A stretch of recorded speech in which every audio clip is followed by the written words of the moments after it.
Oke ya, saya ulangi.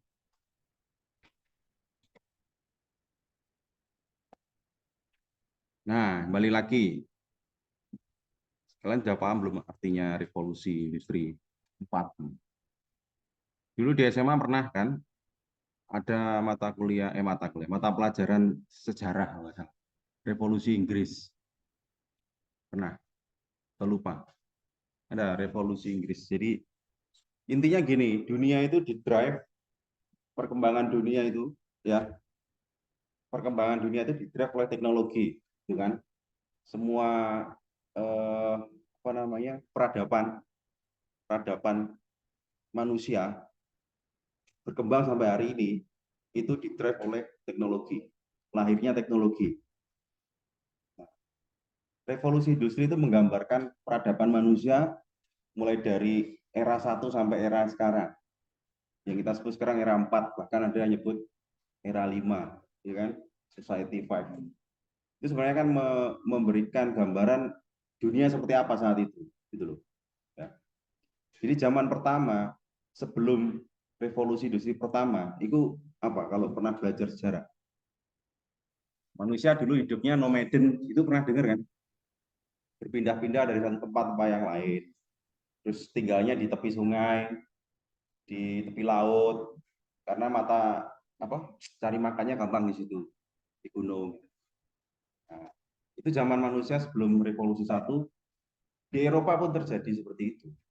Ya, yang kita sebut kayaknya maju ya, bangsa Viking, pernah dengar? Nah, bangsa Viking itu kan nomaden dan terkenal itu kan. Mereka bergerak, hidupnya bergerak, pindah-pindah. Nah, awal mula sebelum masuk ke satu, ya, di revolusi pertama itu muncul di Inggris. Jadi Inggris yang drive zaman peradaban baru manusia yang pertama. Makanya disebut revolusi Inggris. Kalau di sejarah namanya revolusi Inggris. Ditandai dengan munculnya teknologi apa mesin uap. Siapa yang melahirkan itu? James Watt ya. Jadi ada sekelompok orang ya, bangsane James Watt dan kawan-kawan itu yang dia itu nggak hanya sekedar hidup tok, tapi dia bereksperimen ya, mencari sesuatu hal yang memudahkan hidup manusia. Bikin yang namanya mesin uap. Jadi revolusi zaman pertama kita berubah, manusia berubah itu ketika mesin uap itu ditemukan. Sebelum itu apa? Manual semua. Manual semua. Mobil, bukan mobil dulu, kereta, dorong pakai manusia itu, geledek. Nah, termasuk pabrik, ya, termasuk pabrik. Nah, ya di sini kelihatan ini gambaran saat revolusi industri pertama. Ya, di Inggris itu dulu sudah ada sebelum ada mesin uap, pabrik-pabrik kain. Ya, jadi kain yang ngedrive pertama manusia itu kain. Orang kan dulu nggak berpakaian. Ya, jadi industri garment itu salah satu industri yang pertama. Bikin kain, bikin baju. Cuma alatnya dulu masih manual, masih mesin pintal. Ya, tahu mesin pintal ya? Bikin benang itu bisa jadi kain. Dilakukan pakai tangan sama kaki. Karena ada mesin uap, mereka berpikir, jadi mesin uap pertama itu digunakan apa? Untuk memintal benang. Ya. Karena di situ saat itu ekosistem di situ banyak pabrik-pabrik yang masih handmade untuk bikin kain, bikin kain. Nah, kehadiran mesinnya si James Watt tadi itu menggantikan atau memberikan revolusi, makanya namanya revolusi. Revolusi itu suatu yang besar, perubahan yang sangat besar. Ya, karena benar-benar dari manual menjadi mesin, gitu kan. Nah, gambarannya saat itu kayak gini instalasinya. Jadi mesin uap itu kan bahan bakarnya air, ya kan, dipanaskan jadi uap, uapnya untuk menggerakkan turbin, gitu kan, untuk menggerakkan motor berputar. Jadi posisinya, jadi bisa digambarkan ya, posisinya mesin uap itu tidak di dalam pabrik. Bayangin kalau itu di dalam pabrik, ya, kita bakar kayu, racunan semua kan. Nah, jadi posisinya mesin itu biasanya di luar. Nah, sehingga instalasi saat itu pakai gini-gini. pakai SAF ya, kita nyebutnya SAF. Kalau mobil itu gardan namanya. Ya, yang mesinnya di belakang, truk itu mesinnya di depan, tapi penggeraknya di belakang. Kalau dilihat dari bawah ada gardan, ada SAF namanya. Nah, penyambung. Sama, saat itu juga pakai SAF ini. SAF-nya ini dari luar dimasukin ke dalam, mesinnya ditata seperti ini. Nah, kemudian di bawahnya ini apa namanya nih? Tali seling ya, mobil ya. Kalau ini nama teknisnya itu puli, puli, ya. Tali puli, nah, karet biasanya. Ini berputar, ikut mutar mesin pintal. Ya. Harus dibuat seperti ini ya. Kenapa alasannya kok formasinya seperti ini ya? Karena alatnya di luar, terus biar mudah, shaftnya jadi satu thread ini, satu satu line. Makanya setting pabrik saat itu seperti itu. Nah, ini pabrik agak gede. Ini juga sama. Ada shaft dari luar, kemudian gearboxnya ini ngambil pakai puli. Ya. Itu gambarannya zaman pertama kali ada mesin itu ya, kayak gitu. Dan itu terjadi revolusi besar-besaran. Banyak pabrik bermunculan, ya, pabrik benang, sehingga dikatakan revolusi itu tidak hanya yang berubah di sisi industrinya, tapi semuanya, sosial masyarakatnya berubah. Terjadi arus urbanisasi. Orang yang dari desa ke kota semua. Yang dulunya nomaden, menggantungkan diri hutan, semuanya turun ke kota. Karena tahu ada pabrik, ya kan, anak-anak kecil semuanya dibawa. Nah, dengan namanya revolusi. Revolusi semua hal. Sekarang kan semuanya ngomongnya revolusi 4.0, ya kan? Karena revolusi industri, sebenarnya awalnya revolusi industri, tapi merembet ke sosial, aspek sosial, ya, terjadi urbanisasi, aspek lingkungan juga terjadi perubahan lingkungan. Kalau saat itu digambarkan di dunia industri 1 ini polusinya luar biasa. Ya jelas polusi, sumber tenaganya adalah api, ya kan, membakar itu mesin uap apa? Uap. Sehingga polusi saat itu jadi isu, ya. Sehingga muncul merembet ke sektor kesehatan, muncul berbagai penyakit baru. Nah, kayak namanya revolusi, semua hal kena. Ya. Jadi saat itu Eropa itu kumuh, nggak seperti sekarang yang kita lihat. Zaman dulu, wah, saat ini terjadi kumuh, sistem drainase kota dikatakan saat itu belum bagus, sehingga limbah, sampah bermunculan semua di mana-mana. Jadi gak karu-karuan. Ya. Terus yang lebih parah lagi ada namanya perbudakan juga. Ya, kenapa? Karena anak kecil itu dulu waktu itu disuruh kerja di pabrik, cari duit. Ya karena semuanya lagi gandrung sama kerja di pabrik. Sampai anak-anak pun disuruh kerja di pabrik. Itu gambaran revolusi pertama itu seperti itu. Hegemoninya seperti itu. Ya. Tapi Inggris menjadi yang pertama membuat ini dan benar-benar diduplikasi di negara lain. Ya muncul yang namanya industrialisasi.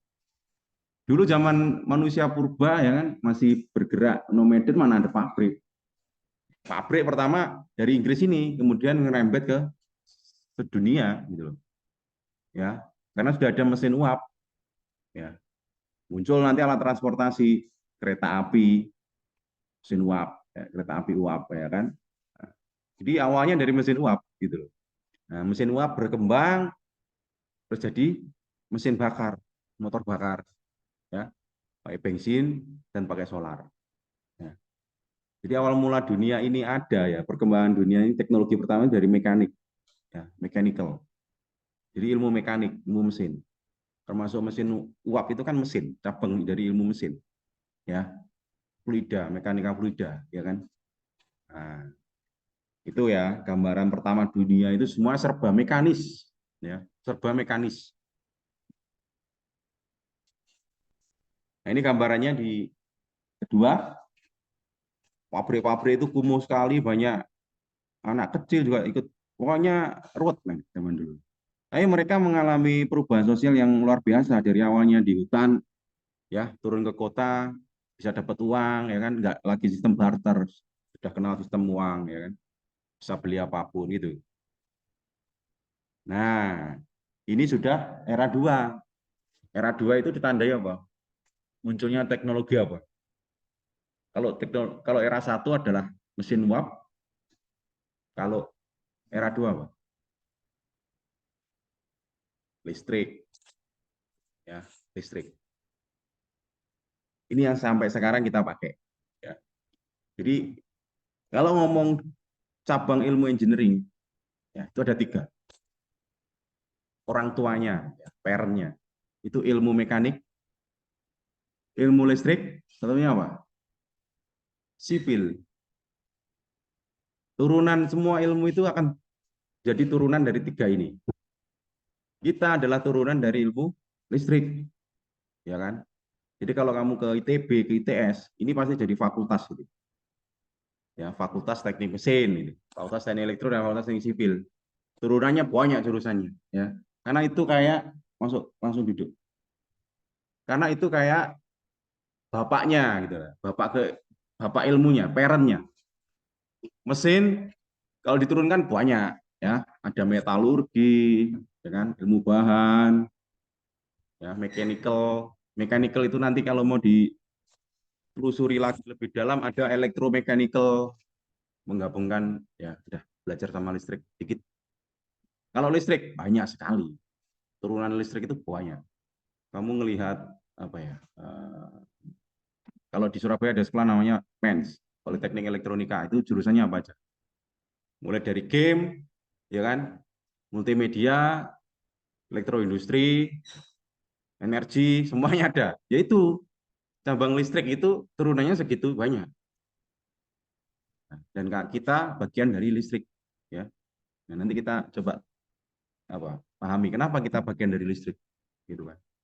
Ya gampang aja. Komputer kalau nggak ada listrik mati, udah hidup selesai, gitu kan? Nah, sudah semuanya yang powernya listrik, ya berarti kita ikut perang listrik, gitu loh. Selesai, ya. Nah, industri saat itu berubah, ya. Langsung kelihatan toh di sini. Lebih bagus mana ya? Gambaran di 1 sama di 2. Ini sama-sama di pabrik ya. Karena kita ngomong industri, revolusi industri. Ini pabrik di era pertama, ini pabrik di era kedua. Nah, kelihatan lebih rapi. Karena sistemnya sudah nggak pakai kayak gini, shaft propeller apa? Shaft propeller. Shaft nggak pakai shaft lagi kayak ini tadi. Ini kan pakai shaft ya, ini nggak kelihatan ya ini. Ini kan pakai shaft ya. Ini shaft. Karena dikopel ya, digandeng sama motornya. Sehingga posisi mesinnya harus sejajar. Nah, kalau di ini, di sini, ini pakai motor listrik. Nah, ini kelihatan. Ini apa nih? Ini motor Sanyo itu. Kamu punya Sanyo di rumah. Nah, wis ngomongin Sanyo nih. Motor listrik gitu kan. Motor listrik. Ini semuanya mesin-mesin ini di sini ada motor listrik nih. Nah, enggak kelihatan ya. Nah, ini motor listrik. Ini motor listrik. Jadi untuk ngatrol ya, untuk ngangkat barang pakai motor listrik, untuk mindah barang dari satu tempat lain pakai motor listrik, untuk pompa air pakai motor listrik gitu kan. Jadi kalau kamu masuk ke pabrik, kudanya industri itu motor listrik.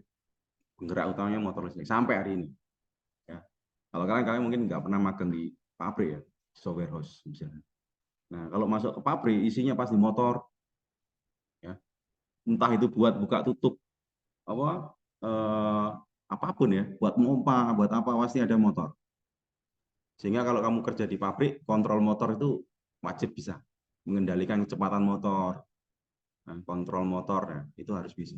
Nah, itu ditandai dengan itu pabrik saat itu menjadi lebih rapi karena ya kalau kita pakai motor listrik kan tinggal install motor ya, terus pakai kabel kecil kan. Nah kalau kita pakai ini, kan kita harus menyediakan pipa ini dari luar. Jadinya nggak efektif. Pabrik zaman dulu harus kayak gini karena penggeraknya harus disalurkan lewat shaft. Ya. Nah, tapi kalau pakai listrik, tinggal oler kabel aja dari sini kayak gini. Kipasnya di sana, cukup di sana, selesai di sana. Di sini mau kasih kipas, tinggal ke sini, ya.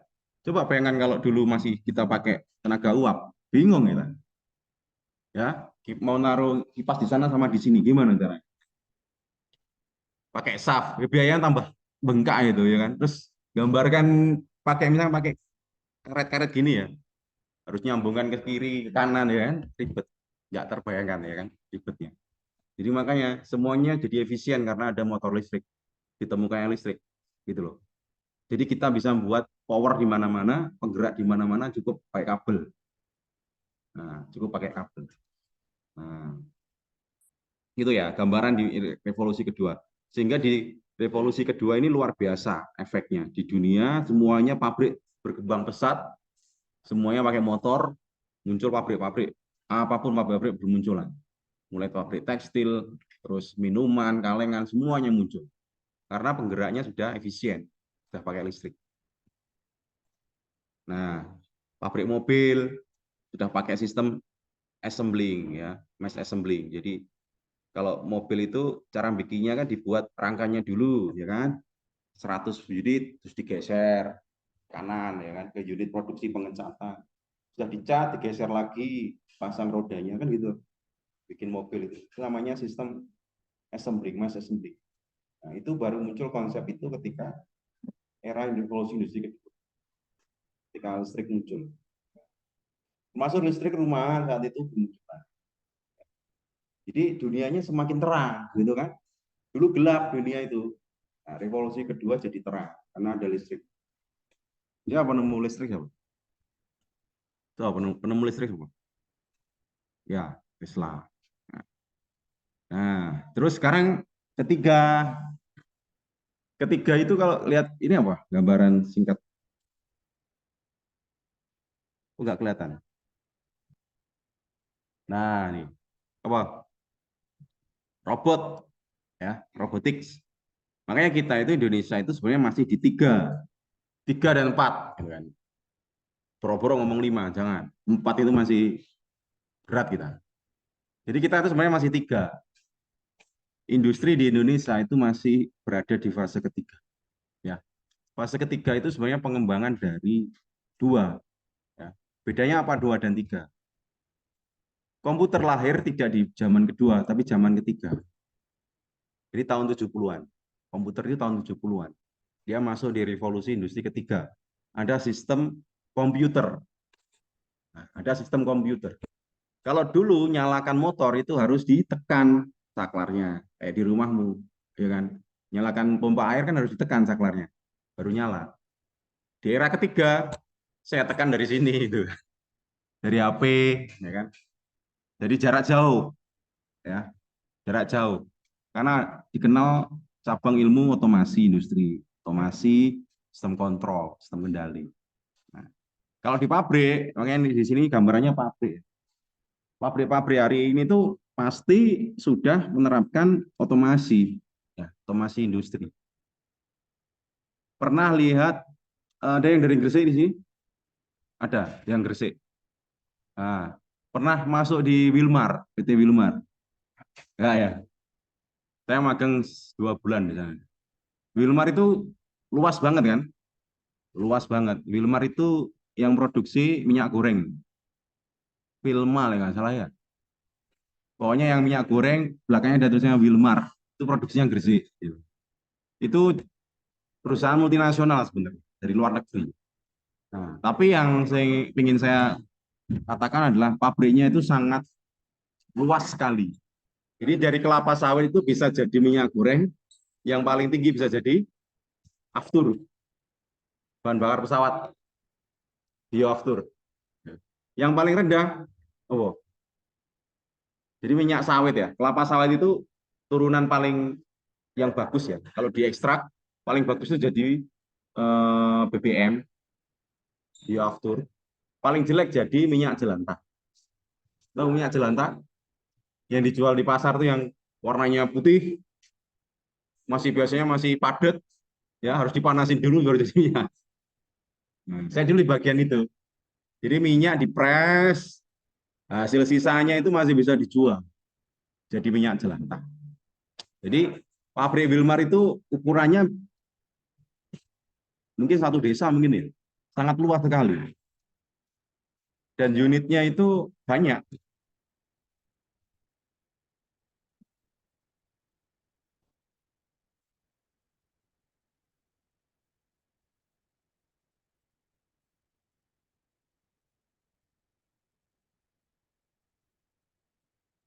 Nah, ini IWT Wilmar nih. Dia di pinggir pantai ya.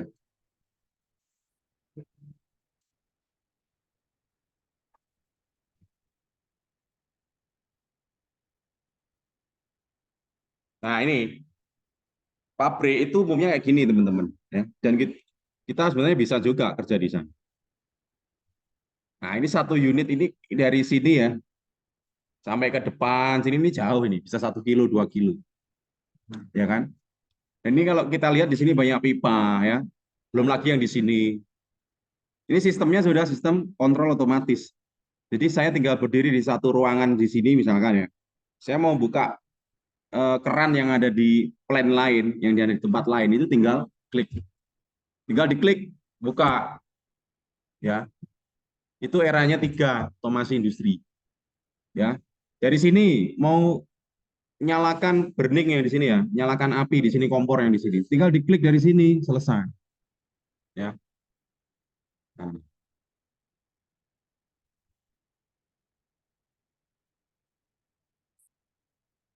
yuk, musik. Ini namanya.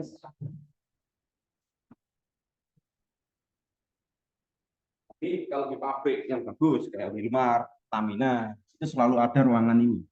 Kalau kamu pernah lihat di film-film Hollywood ya, dia tampil isinya oh, isinya komputer gitu.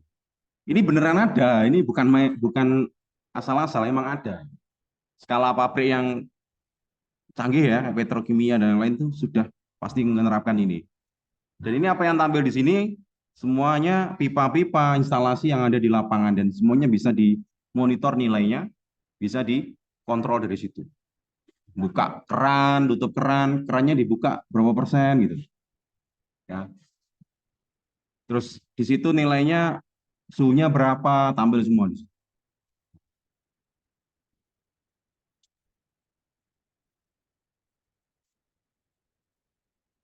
Nah, ini tampilannya kayak gini.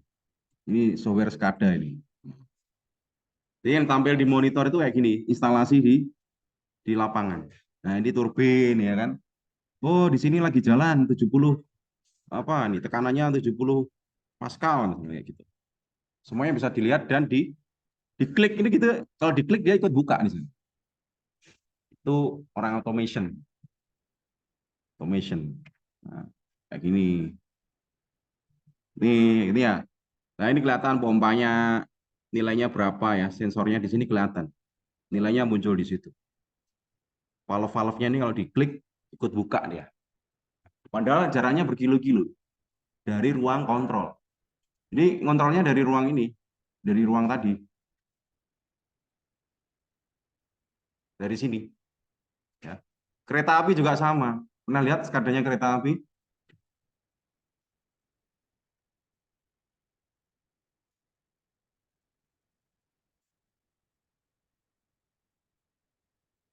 Kereta api, nah kayak gini, simple ini. Jadi ada kereta lewat apa enggak, mana rel yang lagi kebuka, itu semuanya sudah pakai itu. Kereta KAI sekarang sudah pakai. Nah itu namanya SCADA, Supervisory Control Data Acquisition.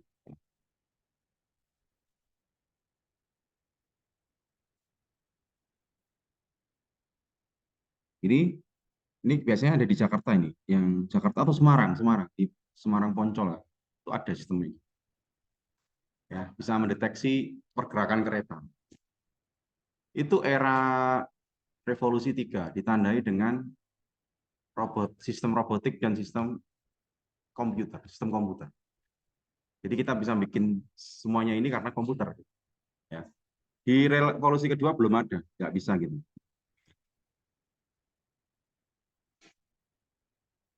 Nah, ini kan kelihatan ya.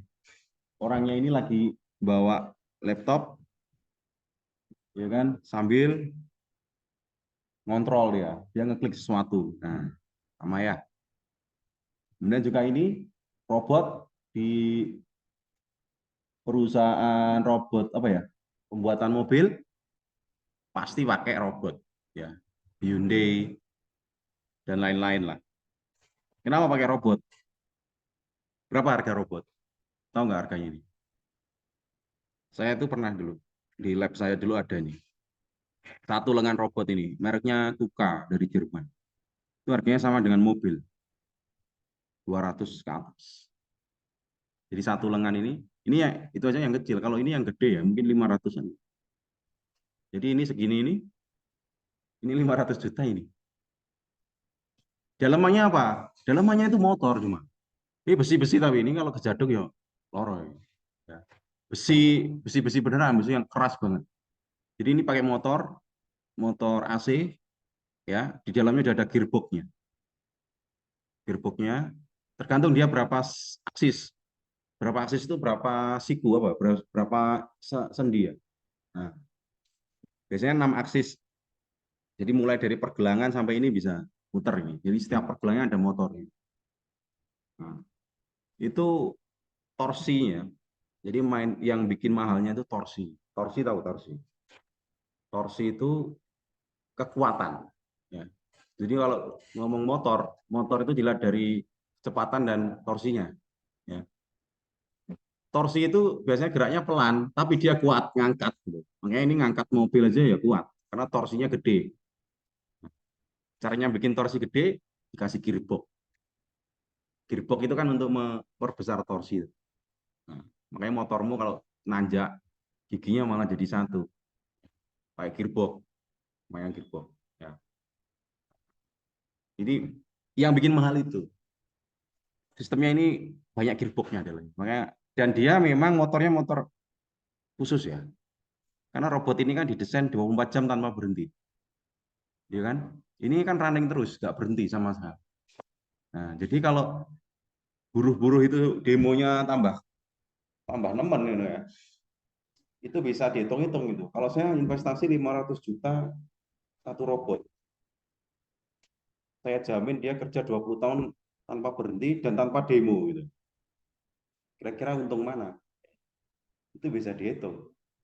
Makanya bahaya kalau misalkan tenaga kerja itu tambah mahal, istilahnya nuntutnya selalu tinggi. Industri itu bisa aja dengan hitung-hitungan beli robot itu bisa lebih untung gitu. Nah, makanya itu bisa mengancam ya, menambah pengangguran otomasi industri. Karena hitungannya ini berapa sih? Misalkan ini 500, ini udah 1 M ya, 2 M lah. 2 M tapi 24 jam nonstop, nggak kakek protes ya kan? Nggak nuntut naik gaji, tinggal ngerawat aja, nggak ada libur. Ya kan? Yo. Kalau kacamata pengusaha kan ya beda. Itu kan? Nah, makanya di industri pembuatan mobil itu kan menuntut oh, ini akurasi ya, presisi. Nggak boleh ada orang apa capek-capekan ini nggak boleh.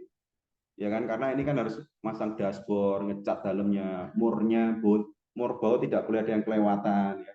Kalau pakai manusia mungkin kelewatan beberapa tempat gitu ya. Lupa nggak di mur gitu kan. Tapi kalau pakai ini robot sudah dipastikan gerakannya berulang terus 24 jam sampai ke pengecatan ya kan. Mungkin kalau ngecat mobil orang mungkin ada bagian yang kelupaan di sela-selanya gitu ya.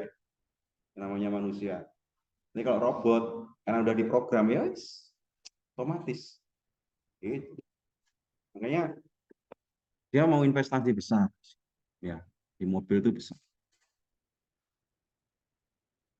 Nah sekarang keempat dengan apa bedanya 3 dan 4? Kalau 3 masih skalanya itu lokal ya. Jadi kalau saya lihat tadi pabrik ini, ya ini pabrik ini. Revolusi 3 itu kalau saya di sini, saya hanya bisa ngontrol hanya satu area ini. Ya.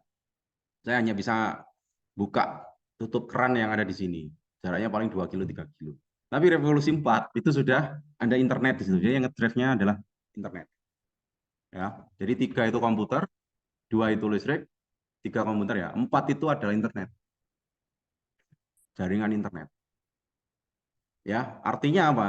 Ya, ownernya Wilmar itu misalnya orang Jepang itu bisa lihat performa pabriknya dari Jepang, nggak perlu sampai ke Indonesia. Semua nilai-nilai yang ada di sini tadi, ini ya, yang muncul di sini,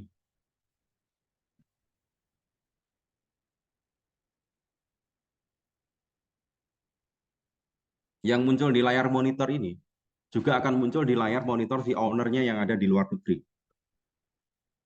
Ya kan? Kalau ini kan hanya muncul di sekitar situ, lokal. Nah, kalau konsepnya 4.0, ini tinggal di online kan aja. Tinggal di online kan ke atas, ke cloud, sehingga semua orang di seluruh dunia bisa memantau kinerja pabrik ya secara online. Ya. Bisa memonitor, bisa mengontrol. Jadi apapun bisa dilakukan. Oke? Nah, itu konsepnya internet. Nah, cuma kan tidak sesimpel itu ya. Tidak sesimpel itu. Kenapa di Indonesia nggak mau masih bertahan di 3? Banyak industri yang nggak mau dia. Belum mau dan belum siap ke 4. Ya. Alasannya banyak, Rek. Salah satunya keamanan. Ya. Bayangkan kalau tampilannya ini jatuh kepada tangan musuh, kompetitor, ya. Misalkan pabrik Bimoli. Kalau tadi kan Wilma punya Wilmar, Bimoli punya lupa saya. Nah, itu kalau dia tahu semuanya rumus-rumus di sini ya, formula-formula di sini, ini resep perusahaan semua. Ya kan, yang muncul-muncul di sini itu nilai-nilai yang sangat krusial, ini nggak boleh keluar. Sehingga isu utama di revolusi industri 4 itu adalah keamanan, cyber security. Ya, kalau dulu orang ngehack itu yang dihack website ya, sekarang yang dihack itu pabrik gitu ya. Jadi saya bisa mencuri data perusahaan, saya bisa mencuri, mengacaukan ya kan, kinerja pabrik. Ya. Apa sudah terjadi? Sudah. Nah, ini namanya serangan di cyber security. Jadi kalau kalian tahu ada kasus dulu, eh, namanya itu kasusnya di Iran. Oh, sorry.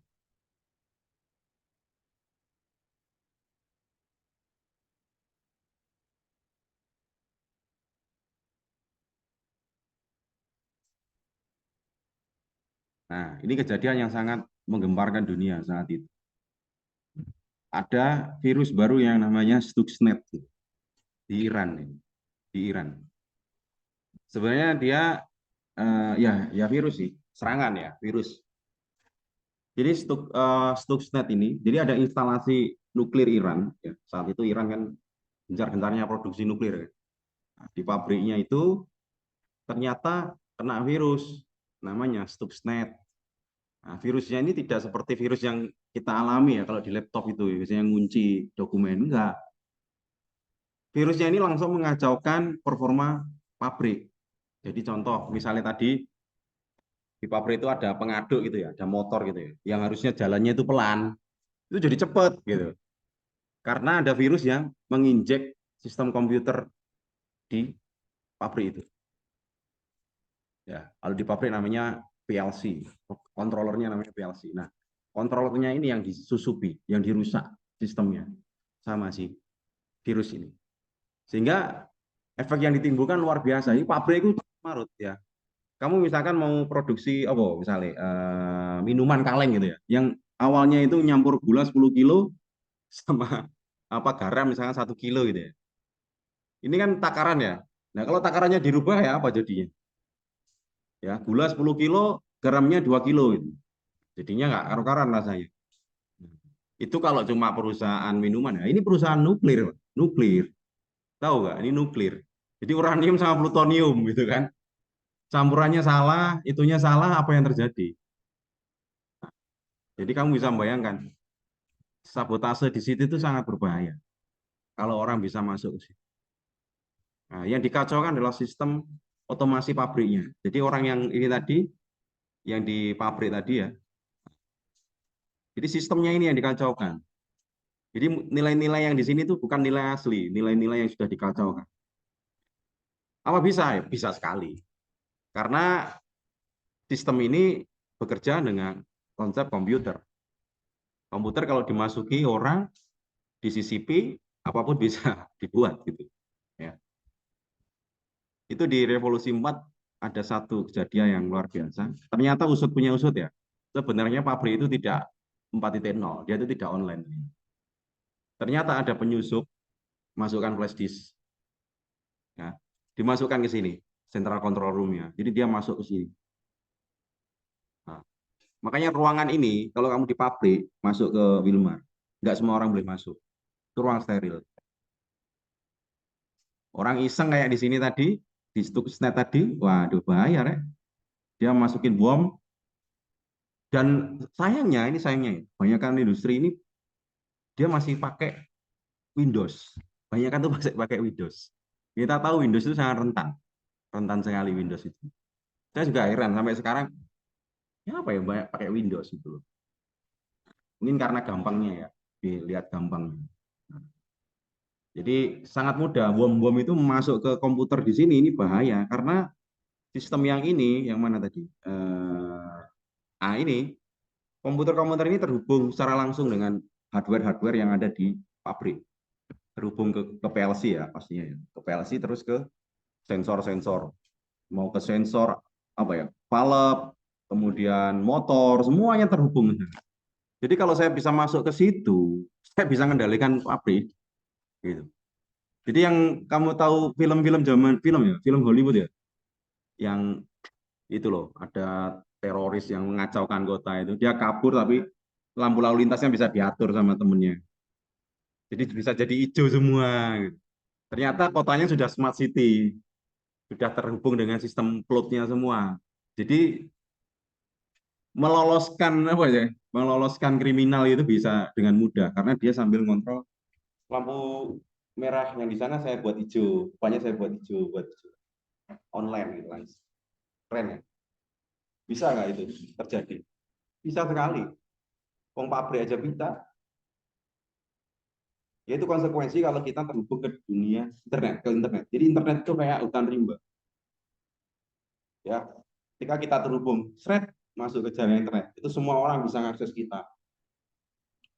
Sehingga cyber security itu penting. Kamu kalau menekuni bidang security system, itu gajinya gede banget.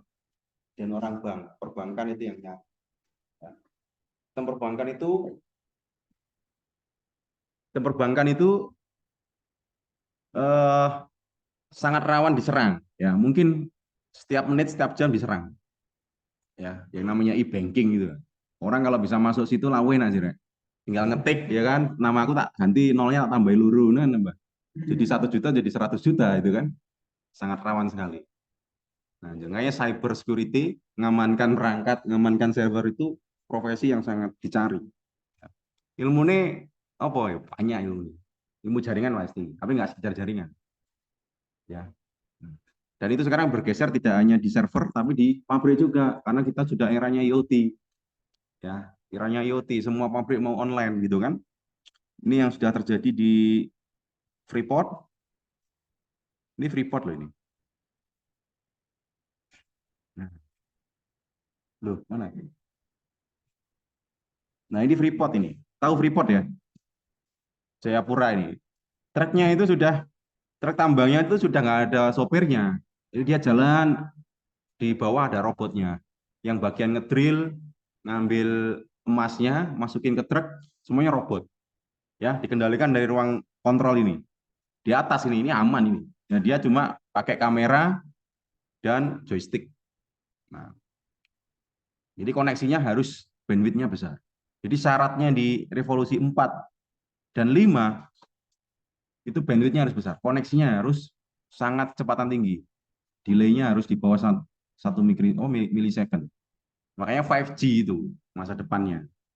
Jadi kalau tanya 5G buat apa? Bukan buat TikTokan ya. TikTokan itu 3G cukup. Tapi 5G itu untuk ini. Gitu. Untuk mengendalikan jarak jauh. Everything connected ya. Internet of Things, everything connected to internet. Connect. Tujuannya untuk ini. Jadi Freeport itu pegawainya bisa nanti remote semua gitu kan dari rumah terus ngambil besi, ngambil ngambil emas dari rumah. Terus di Cina sudah dilakukan eksperimen ngoperasi jarak jauh. Dokternya nggak ke situ. Jaraknya 300 kilo kalau nggak salah waktu ini. Pakai lengan robot, ngoperasi jarak jauh. Ayo, tapi yang dioperasi anjing ini. Jadi uji coba dan berhasil. Nah, Artinya kan tidak boleh ada delay toh. Waktu saya motong usus misalkan, saya potong sekarang, ya harus sekarang gitu loh. Wah kalau pakai 3G bahaya itu. Motong sekarang nanti 1 menit lagi baru kepotong. Nah, nge-lag kan nggak boleh. High risk ya. Nah nanti eranya ke kalau ini sudah menguasai nanti ke sini 5, itu kan? 5 itu membawa dunia yang fisik menjadi virtual. Otomatis internetnya juga harus kecepatan tinggi. Dan yang kedua harus bisa bikin virtualisasi. Ya, makanya nanti yang berkembang ilmu augmented reality sama virtual reality. Ya, ke depan itu. Jadi nanti orang belanja, bayangkan nanti penyakit itu nanti penyakit yang banyak itu obesitas. Kenapa obesitas? Karena orang hanya duduk di rumah nggak mau keluar. Mau ke Indomaret tinggal pakai kacamata, jalan dia di virtual ya, ngambil ngambil, bayar pakai GoPay, tiba-tiba udah nyampe depan rumah. Jadi orang malas gerak nanti, ya kan? Nah, makanya muncul penyakit baru pasti nanti, revolusi 5, ya kan? Makanya setiap revolusi pasti ada efeknya. Itu harapannya nanti ya. Tapi dunia masa depan akan seperti itu. Ya, semuanya tidak perlu ke sana kemari, kuliah nggak perlu ke sini, semua pakai kacamata dari rumah bisa interaksi.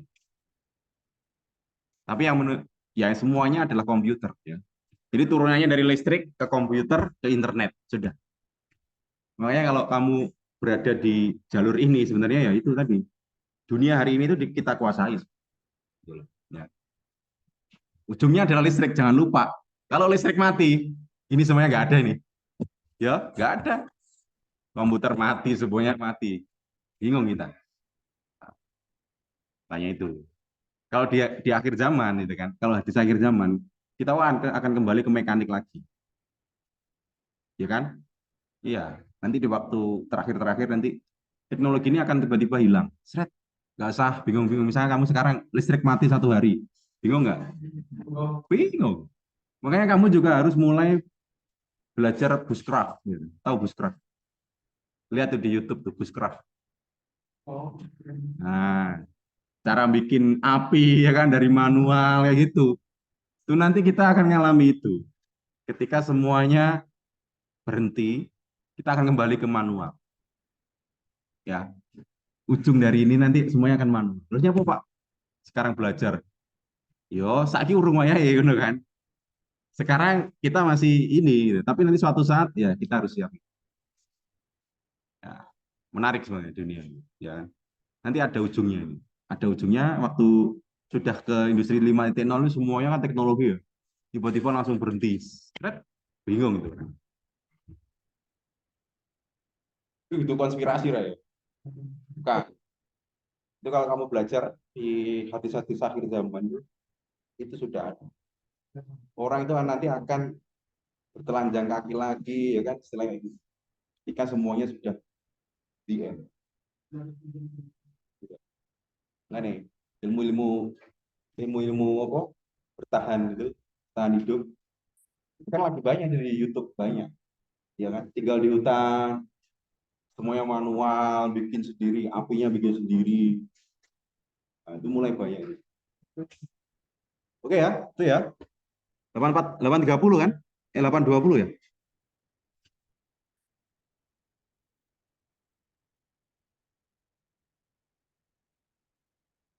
Oh, 840. Oke, sampai sini ada yang mau didiskusikan. Ini masih anu ya, pengantar lah.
Oh iya, yang grup saya yang kelompok 4 belum tahu ya.